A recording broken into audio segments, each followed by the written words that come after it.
Welcome to the OnlyFans Secrets Marketing Podcast.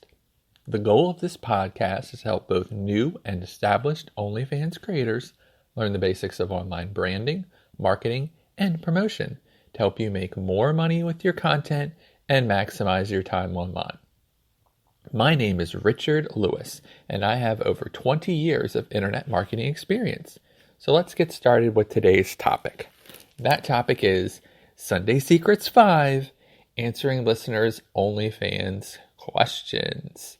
Okay, so I'm once again dedicating the Sunday episode to listeners' OnlyFans questions.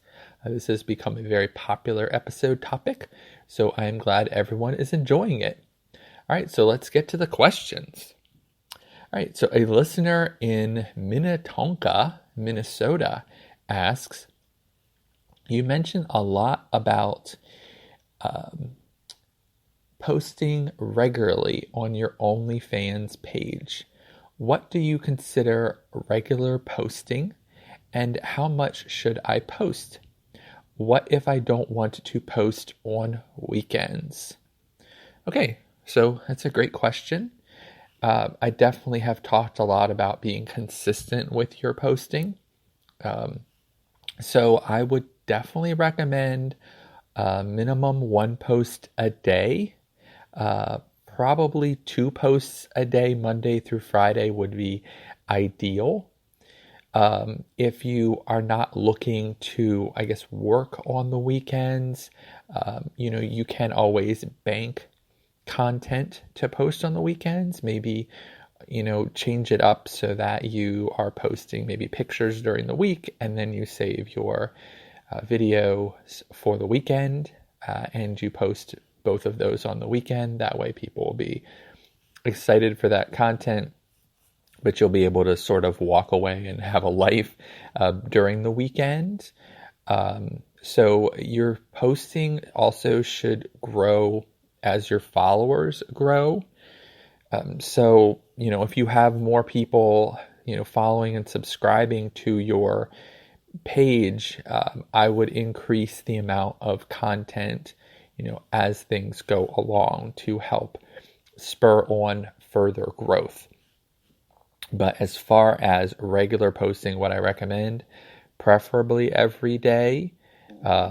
You can always mix and match, so you could have some video content, some picture content as the week goes on, but you definitely want to post minimum daily. Okay, so a listener in Oklahoma City, Oklahoma asks, I noticed that a week or so after your podcast on Reddit / OnlyFans advice, that all screenshots of conversations with subs have stopped. Do you think the podcast caused that? It's hard to say. I definitely have noticed on that subreddit that there's a lot less of that. And if you are not familiar with that particular episode, we talked about screenshotting of conversations between OnlyFans creators and their subscribers, and that it put them in a bad light. No matter how terrible the subscribers' comments were, sharing that just made the OnlyFans creator look bad. So I advised against that, and that was very, very popular. It was some of the top posts for the entire month when I made that podcast. And, as someone who, lurks on r/OnlyFans advice, I have noticed that a huge decrease in that kind of material. And again, that could be because the mods have just cracked down on it on their own without necessarily having heard the podcast, or just people have just decided that it's just not worth it to post that kind of material.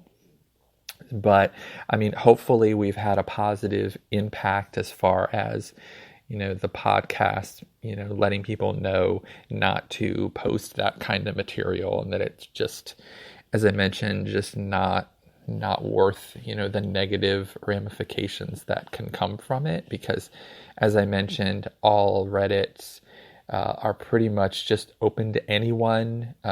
Even if someone can't post on a subreddit, they can still see what's on there.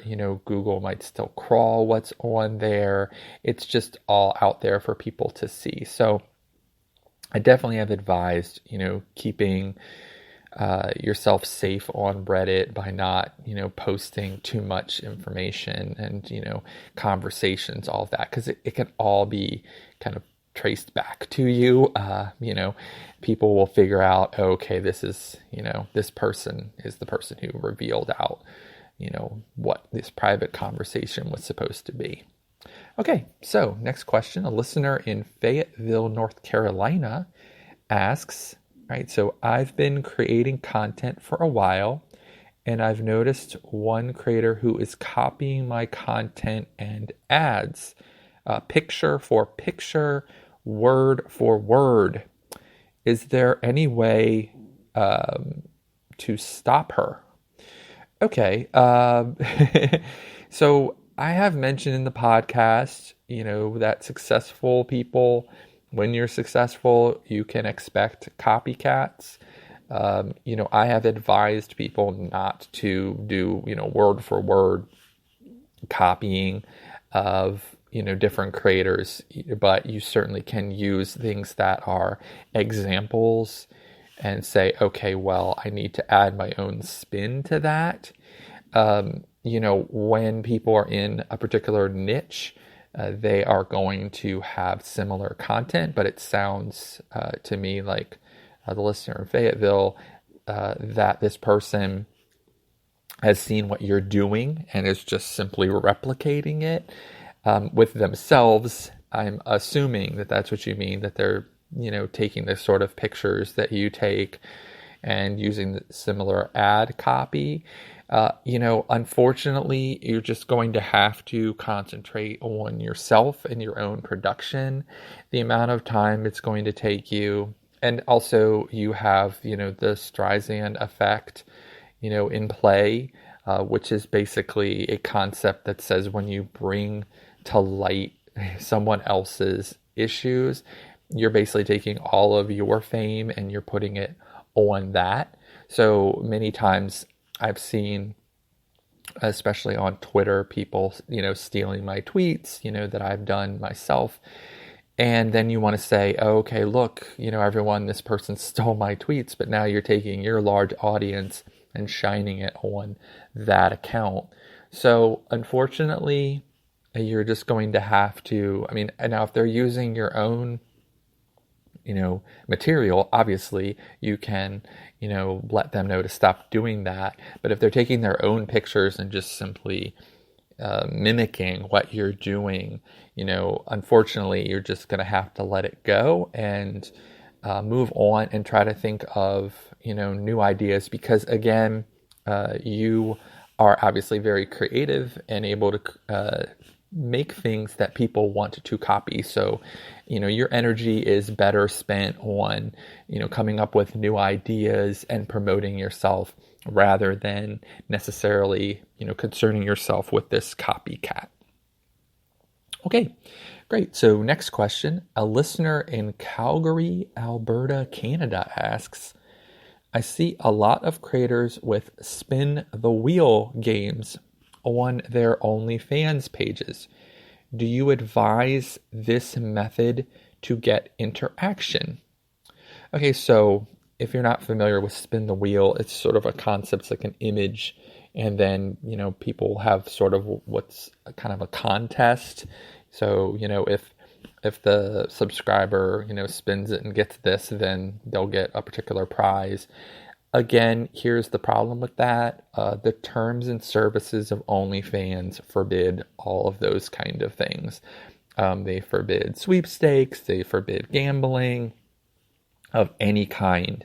So if you are coming up with any kind of creative contest, so to speak, where your subscribers can win and some of them can lose, then that's technically considered gambling. So you don't want to be doing that because you could get your entire OnlyFans page banned. There are definitely other ways to build up interaction with your followers and with your subscribers. I did a whole podcast about interactive polls that will get you attention. Just recently, that's one way. Obviously, staying in your comments and making, posts, with content, asking questions, all of that, letting people know about your life, creating good dynamic content, all of that is going to do better than the spin the wheel concept. Again, that can get you in trouble with OnlyFans itself and is totally not worth it. So to answer your question, no, stay away from spin the wheel or anything that could be considered gambling or sweepstakes.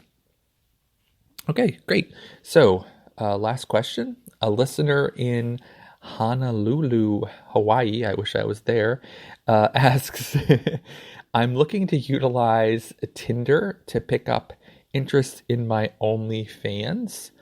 Do you advise this? Okay, so I would definitely say no. I wouldn't advise that. I definitely know that Tinder itself is cracking down more and more on promotion. It definitely does not want people on its platform that aren't interested in dating. And also, it just seems like since you're in Hawaii, that would be kind of isolating. So where people would be okay if you're promoting on through Tinder on Hawaii, then you're basically like letting people know where you are, and we've gone over that in the podcast, and that's not particularly safe. So if you're, talking to people that think they can date you, now you're sending them to OnlyFans, they kind of know where you live because you've identified that. Now, obviously, you can pay and Tinder and then change your location anywhere you want to in the world, which is kind of cool, I guess. But again, that's just not advisable to try to promote on Tinder itself. There's a lot of different places that you can market yourself where people are more interested, and they're possibly looking for an OnlyFans as opposed to a dating site where they're looking for a girlfriend or a boyfriend. All right. So those were some questions from our listeners. I hope that you enjoyed this episode, Sunday Secrets number 5. Again, my name is Richard Lewis. I am the founder of OnlyFans Hero and an upcoming platform called Stripper.fan. You can find this podcast on Instagram at OnlyFans Secrets Podcast.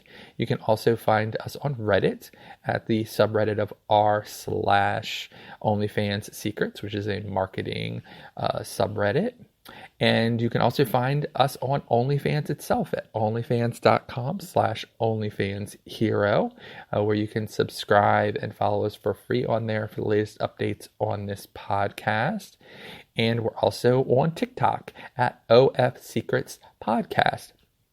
And as always, you can find us on Twitter at OnlyFans Hero, where we run an hourly free promotion for OnlyFans creators. Please hop on there and take advantage of that. And as always, you can find me at OnlyFans Hero on Twitter.